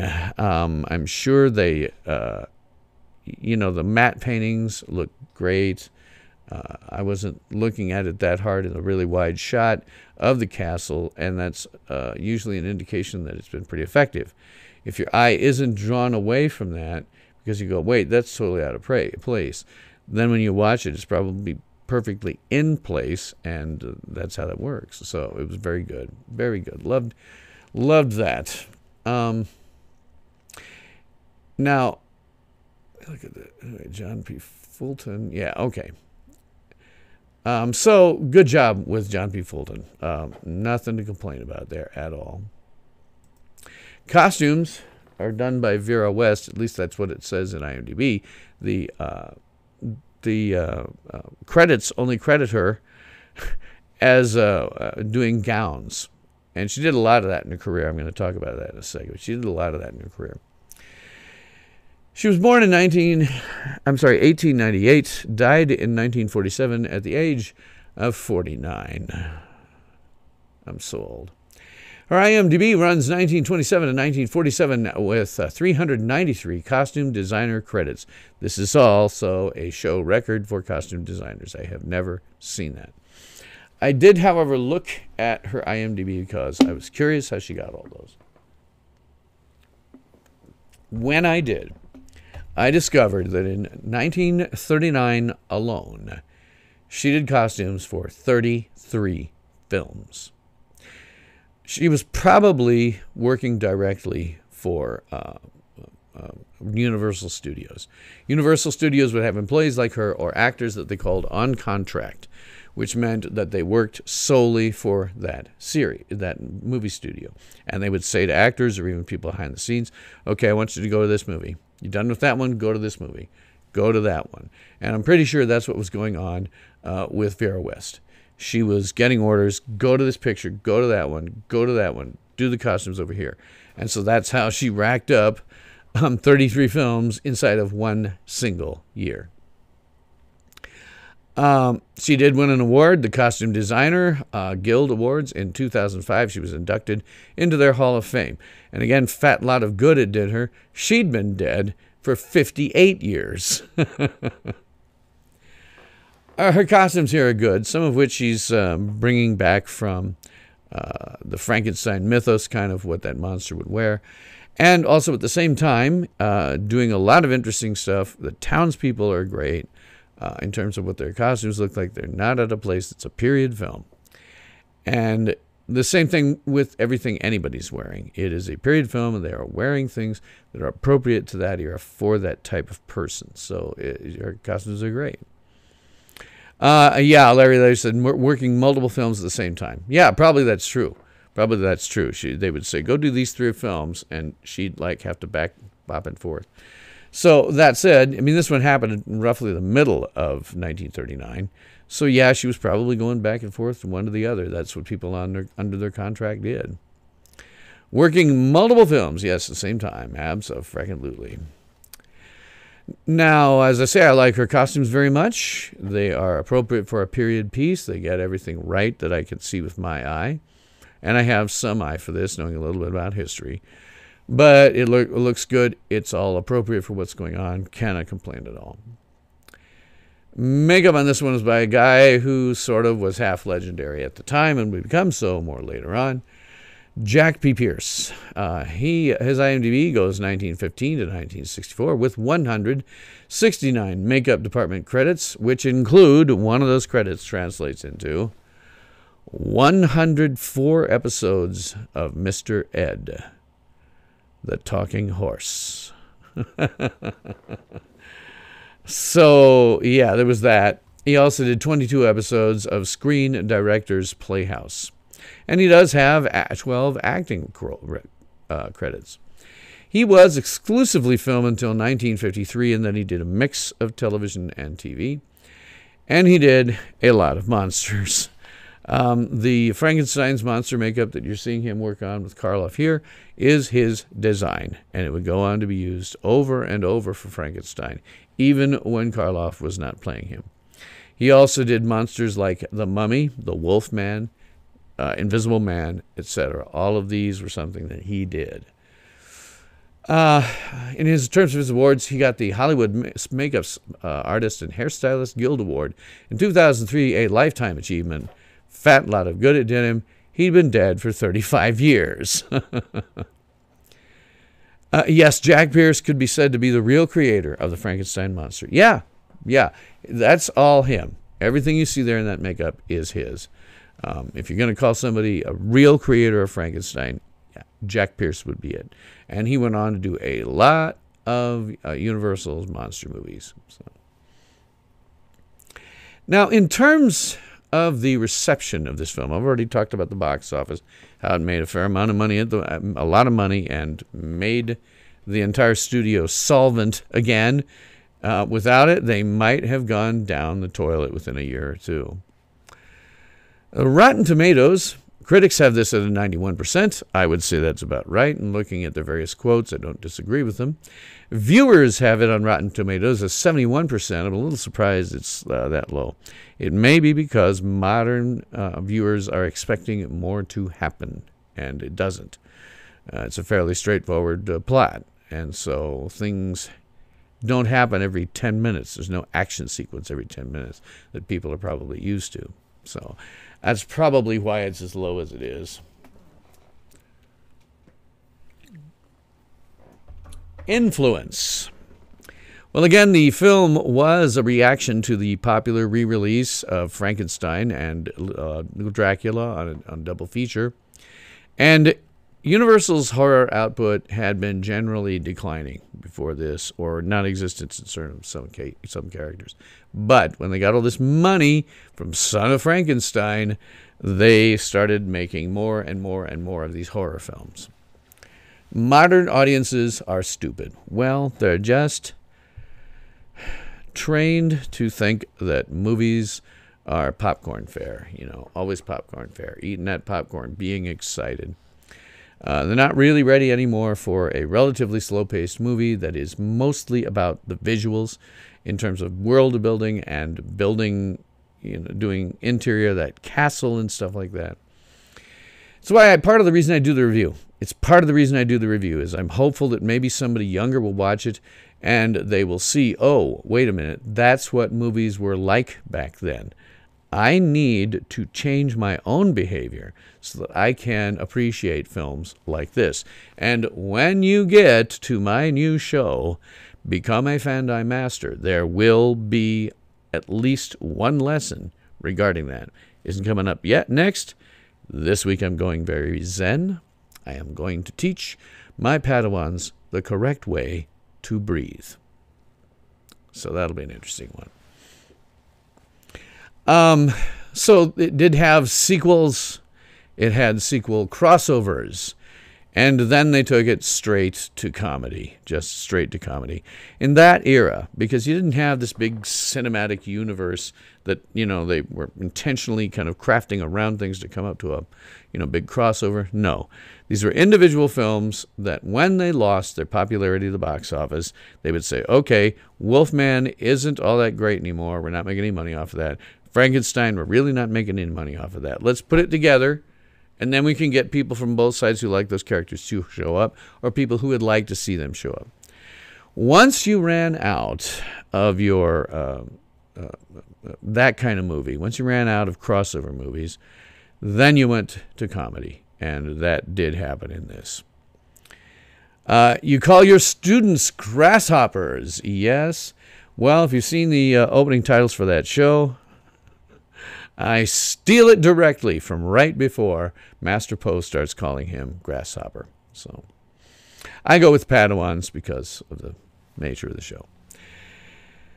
That's basically the end of the review. So we can ask ourselves, as always, is it any good?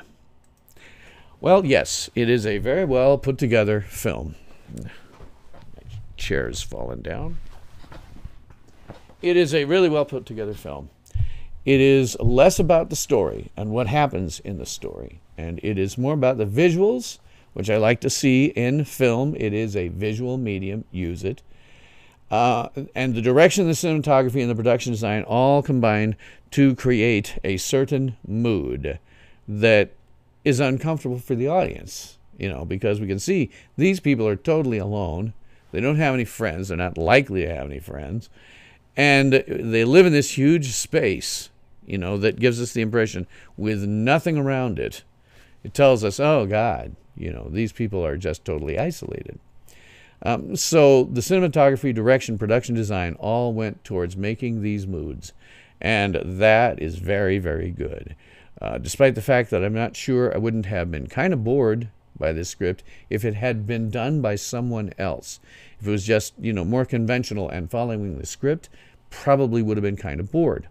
But no, with all of that world building and all of that setting, I thought that was great, and it made the movie for me. And the fact that we have 3 actors who are, at the time, they were brilliant at what they did. And so when they came to this, they knew how to bring humanity in this. Even the monster, that to me, the fact that he could do stuff with his body language. And, like this, when at one point it's the one I remember, he's looked in the mirror and he looks over at Frankenstein. He's like, what the hell happened to me? And then brings Frankenstein over, looks at him, and you look like this, I look like that. My God, And he does it. He does it well. You understand what he's feeling. And that is tough to do under 10 pounds of makeup, which is what those things would weigh. And, only having this part of your face and being a monster who's not supposed to be very expressive. So with his, his body language and what little he can do with his face, I thought he was great. Probably very underrated when it comes to that. So that's where it stands. I think it's a very good movie. I think you should watch it if you have not.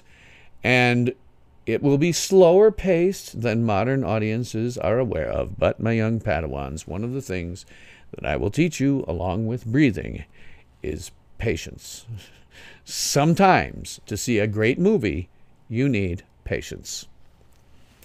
Yeah, Larry says Karloff nailed the monster in day 1 in the first film. Yeah, oh, absolutely. That's why he keeps playing this character. Even after it went to comedy, he still played the character once or twice.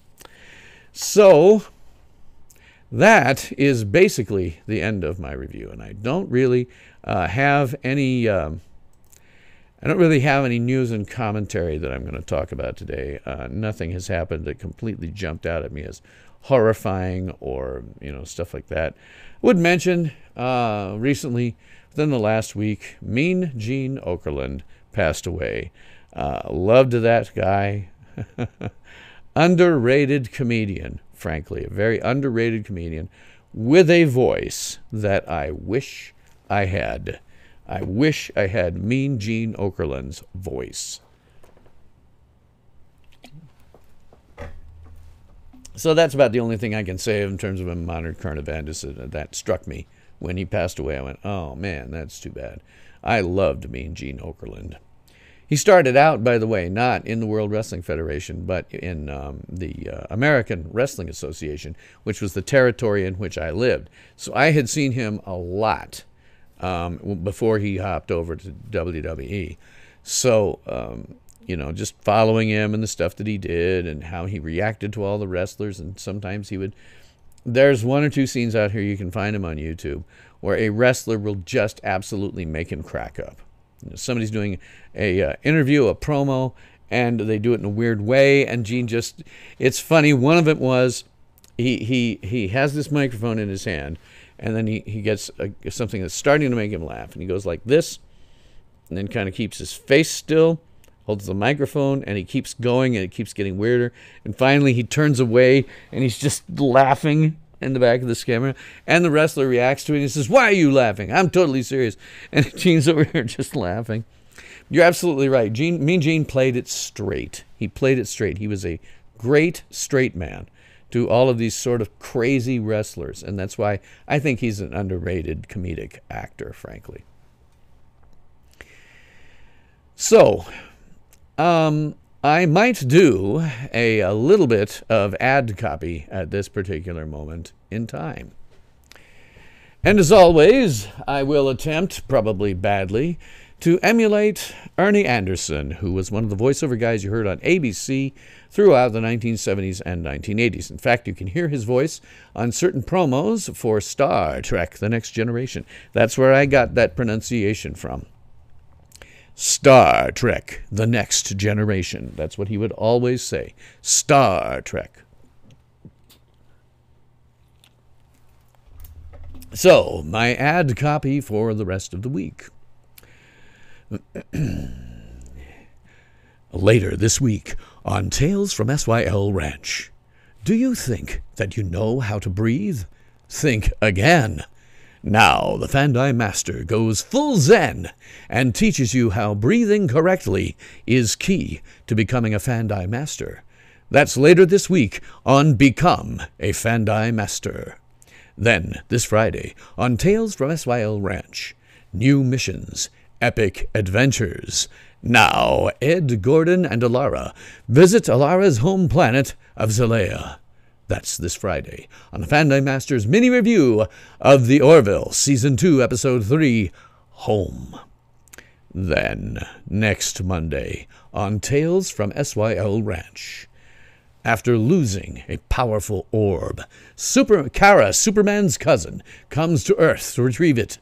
Now she finds herself pitted against a wicked witch. That's next Monday on the Fandi Masters retro review of Supergirl from 1984. And my schedule, as always, as shown here, is Tales from SYL Ranch, is live on YouTube Mondays and Fridays in North America at 9 p.m. Eastern, 8 p.m. Central, 7 p.m. Mountain, 6 p.m. Pacific. And if you're working off of UTC, that's 2 a.m. the following morning. No more alien porn. I sure hope not.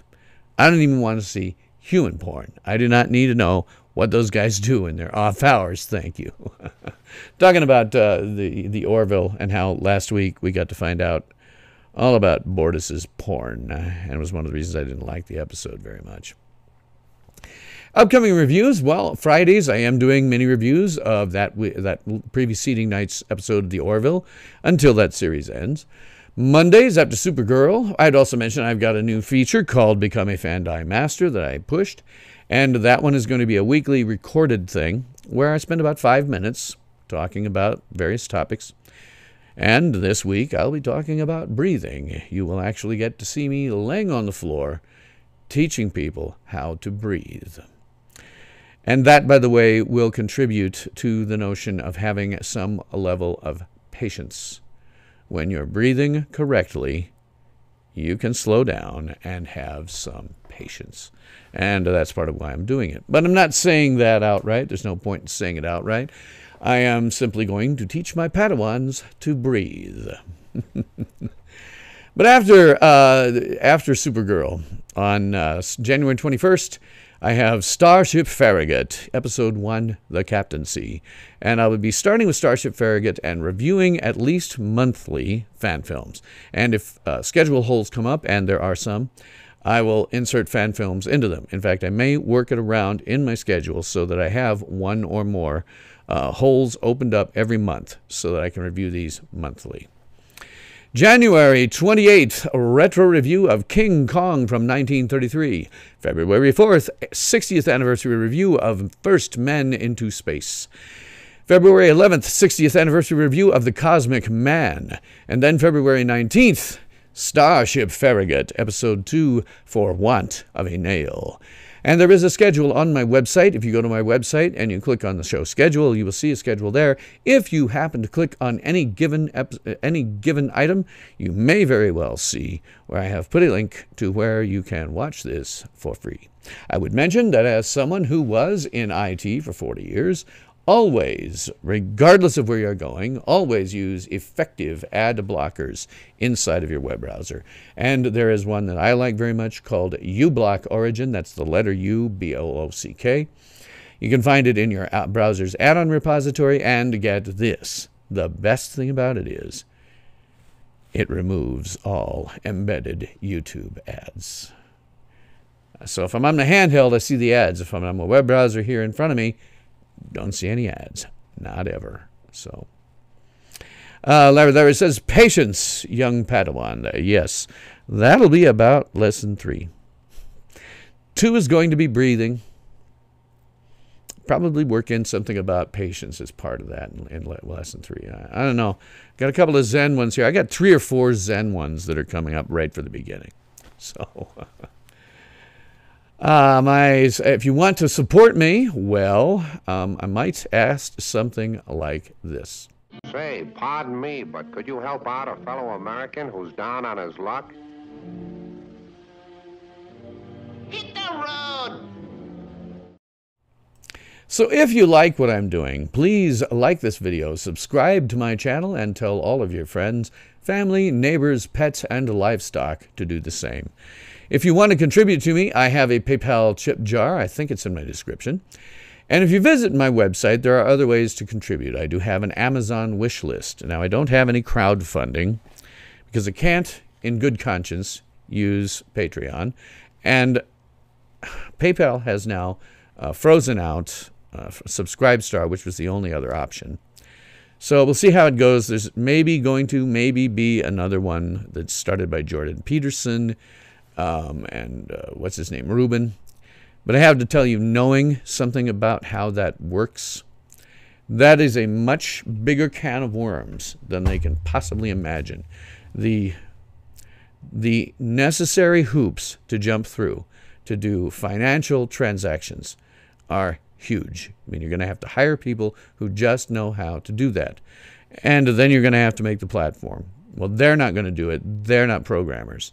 Somebody else is going to have to make the platform. And it's going to have to run on an infrastructure. Now, maybe they'll use Amazon Web Services. I don't know. But it'll have to be on an infrastructure. Somebody's going to have to build and design that. This is not something that can be done overnight, even if it turns out that it is financially possible, which it may not be. Larry says, some websites are now blocking people with ad blockers. Yes, TrackBBS likes to do that. In those cases, you don't really have any choice but to turn it off. But the places that I tend to go and the places that I put into my schedule, as long as you have a good ad blocker, you're going to be okay. Other things, if you want to throw anything in my Amazon wish list, I have a laptop that, if you got it for me, would completely eliminate all of my technical problems. And if you buy it for me, you become the program director on this show. You get to tell me exactly what to do, where to do it, and how to do it. I don't expect anybody to necessarily do that.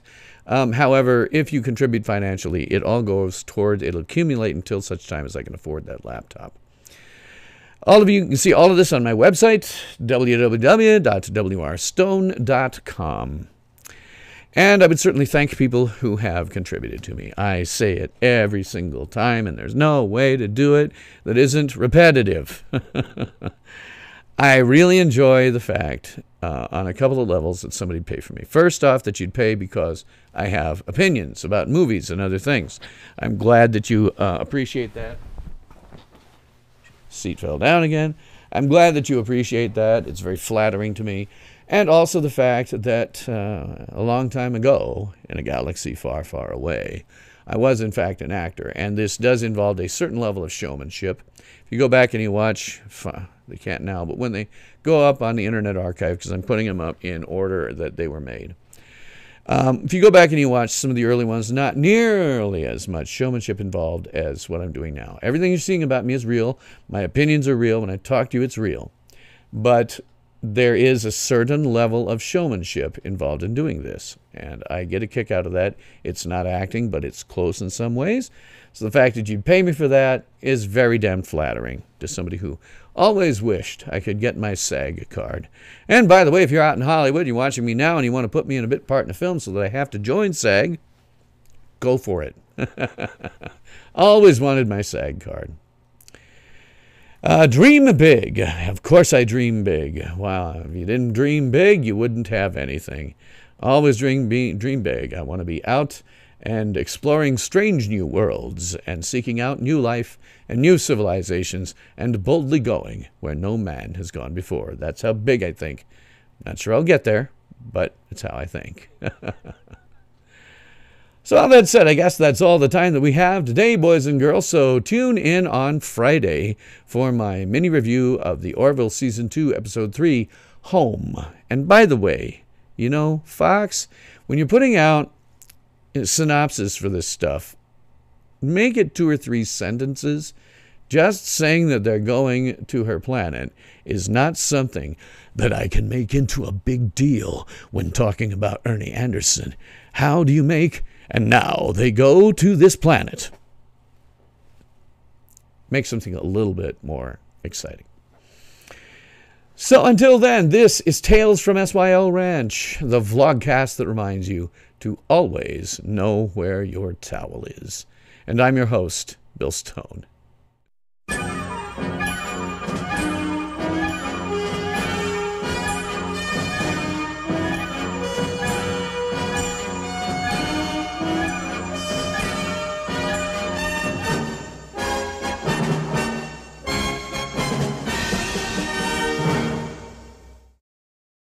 Ultimate power in this world has always been one simple thing: the control and manipulation of minds.